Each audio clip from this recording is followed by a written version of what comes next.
ناظرین آداب، 11 ستمبر 2023 مطابق 24 سفر کے اودھ نامہ وائس ایڈیشن میں آپ کا خیر مقدم ہے۔ میں ہوں موسی رضا اور آپ سماعت فرمانے جا رہے ہیں اودھ نامہ میں شائع اہم خبروں کے خاص حصے۔ G20 گروپ کے اندر بے مثال اتحاد کا احساس جگانے اور ترقی پذیر و پسماندہ ممالک کے خدشات کو اپنے ایجنڈے کے مرکز میں لانے میں ہندوستان کے صدارتی کردار کی عالمی لیڈروں کے ذریعے کھلے دل سے تعریف کیے جانے کے ساتھ اس طاقتور عالمی فورم کا 18واں سربراہی اجلاس اتوار کے روز اختتام پذیر ہوا اور وزیر اعظم نریندر مودی نے سربراہی اجلاس کے تیسرے اور آخری مکمل اجلاس سے خطاب کیا۔ عالمی لیڈروں نے کانفرنس کے پہلے دن ہفتے کے روز ہی نئی دہلی کے منشور کو منظوری دے دی۔ وزیر خارجہ ایس جے شنکر نے اس کا اعلان کرتے ہوئے کہا تھا کہ یہ پہلا موقع ہے کہ منشور میں اتنے وسیع موضوعات کو شامل کیا گیا ہے اور سب پر مکمل اتفاق رائے ہے۔ اس سربراہی اجلاس میں پہلی بار مشترکہ اعلامیہ میں شامل تمام امور پر مکمل اتفاق کیا گیا۔ اس دوران ہندوستان، امریکہ اور دیگر ممالک کی پہل پر گلوبل بائیو فیول الائنس کی تشکیل اور ہندوستان، مغربی ایشیا اور یورپ کی اہم بندرگاہوں کو ریلوے نیٹ ورک، جدید مواصلات کے ذریعے جوڑ کر وسیع تر اقتصادی راہداری بنانے کے لیے مفاہمت نامے پر دستخط بھی کیے گئے۔ سعودی عرب کی میڈیا وزارت G20 لیڈروں کی چوتھی کانفرنس کے ساتھ مل کر 3 روزہ پروگرام کی میزبانی کر رہی ہے۔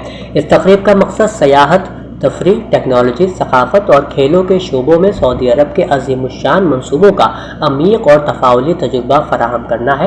اس نمائش کا سب سے اہم موضوع ویژن 2030 ہے، جو مملکت سعودی عربیہ کی ایک پہل ہے جس کا مقصد ملک کو اقتصادی، سماجی اور ثقافتی طور پر متنوع اور رنگا رنگ بنانا ہے۔ انڈیا بمقابلہ بھارت بحث کے درمیان مرکزی حکومت پر واضح تنقید کرتے ہوئے کانگریس کے رہنما راہل گاندھی نے اتوار کو کہا کہ ہندوستان کی روح پر حملہ کرنے والے لوگوں کو بھاری قیمت چکانی پڑے گی۔ کانگریس کے سابق صدر راہل گاندھی نے فرانس کی راجدھانی پیرس کی سائنسز PO یونیورسٹی میں طلبہ سے خطاب کرتے ہوئے کہا کہ جو لوگ ملک کا نام بدلنے کی کوشش کر رہے ہیں وہ بنیادی طور پر تاریخ کو جھٹلانے کی کوشش کر رہے ہیں۔ راہل نے کہا کہ ہندوستانی آئین دونوں ناموں یعنی انڈیا اور بھارت کا استعمال کرتا ہے۔ دونوں الفاظ بالکل ٹھیک ہیں، لیکن ہم نے شاید اپنے اتحادی نام سے حکومت کو ناراض کیا ہے۔ ہمارے اتحاد کا نام انڈیا ہے اور اسی لیے انہوں نے ملک کا نام بدلنے کا فیصلہ کیا۔ Andhra Pradesh skill development scheme میں گرفتار ریاست کے سابق وزیر اعلیٰ اور تلگو دیشم پارٹی کے قومی صدر این چندرا بابو نائیڈو کی گرفتاری پر صدمے سے 6 افراد کی دل کا دورہ پڑنے سے موت ہو گئی ہے۔ اس تلگو ریاست میں صدمے سے مرنے والوں کی تعداد 2 تھی، جس میں اضافہ ہو گیا اور اب یہ تعداد بڑھ کر 6 تک جا پہنچی۔ سورج کا مطالعہ کرنے کے لیے بھیجے گئے ہندوستانی خلائی تحقیقی ادارے یعنی اسرو کا پہلا شمسی ریسرچ مشن آدتیہ L1 کامیابی کے ساتھ تیسرے مدار میں داخل ہو گیا ہے۔ آدتیہ L1 کے اگلے چوتھے مدار میں داخل ہونے کے لیے 15 ستمبر کی صبح 2 بجے کا وقت مقرر کیا گیا ہے۔ ایک روزہ دورے پر بہرائچ پہنچے نائب وزیر اعلیٰ کرشن پرساد موریہ نے BJP کے ضلع دفتر میں صحافیوں سے بات چیت کرتے ہوئے کہا کہ اس بات سے انکار نہیں کیا جا سکتا کہ ہم گھوسی ضمنی الیکشن ہار چکے ہیں۔ پارٹی جیت اور ہار کا جائزہ لے گی۔ لوک سبھا انتخابات میں ہم ضرور کمل کھلائیں گے، وہاں بھارتیہ جنتا پارٹی کا اتحاد جیتے گا۔ ضمنی انتخابات میں ہم سب کو اوور اعتماد تھا جس کی وجہ سے ہم ہار گئے، لیکن شکست کو جیت میں بدلنے میں وقت نہیں لگتا۔ اتر پردیش کے وزیر اعلیٰ یوگی آدتیہ ناتھ نے عظیم مجاہد آزادی، اتر پردیش کے پہلے وزیر اعلیٰ اور ہندوستان کے سابق وزیر داخلہ بھارت رتن پنڈت گووند بلبھ پنت کے 136ویں یوم پیدائش پر لوک بھون میں ان کے مجسمے کے سامنے ان کی تصویر پر گلپوشی کر جذباتی خراج عقیدت پیش کیا۔ سماجوادی پارٹی کے جنرل سیکریٹری سوامی پرساد موریہ نے اتوار کو اتر پردیش کے یوگی آدتیہ ناتھ حکومت کو ہدف تنقید بناتے ہوئے اسے جھوٹ فریب کا پلندہ قرار دیا ہے۔ مدھیہ پردیش میں چھترپورہ ضلع کے گڑھی ملہرا میں منعقد پچھڑا سماج سمیلن میں شرکت کرنے کے لیے جاتے وقت مہوبہ میں کچھ وقت کے لیے رکے سوامی پرساد موریہ نے کہا کہ BJP کی ڈبل انجن حکومت نے ملک کو ریاست کو تباہ کر کے رکھ دیا ہے۔ سبھی طرف ترقیاتی کام ٹھپ ہے، مہنگائی شباب پر ہے اور عوام الناس کا برا حال ہے۔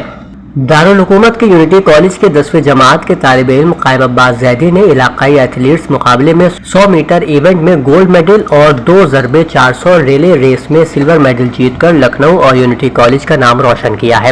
اتوار کو سینٹ جارج اکیڈمی پریاگ راج میں منعقدہ 3 روزہ CISCE علاقائی ایتھلیٹس مقابلے کے آخری دن یونٹی کالج قائم عباس زیدی نے کانپور، پریاگ راج، جھانسی، میرٹھ، لکھنؤ، غازی آباد، وارانسی، گورکھپور کی ٹیموں کو شکست دی۔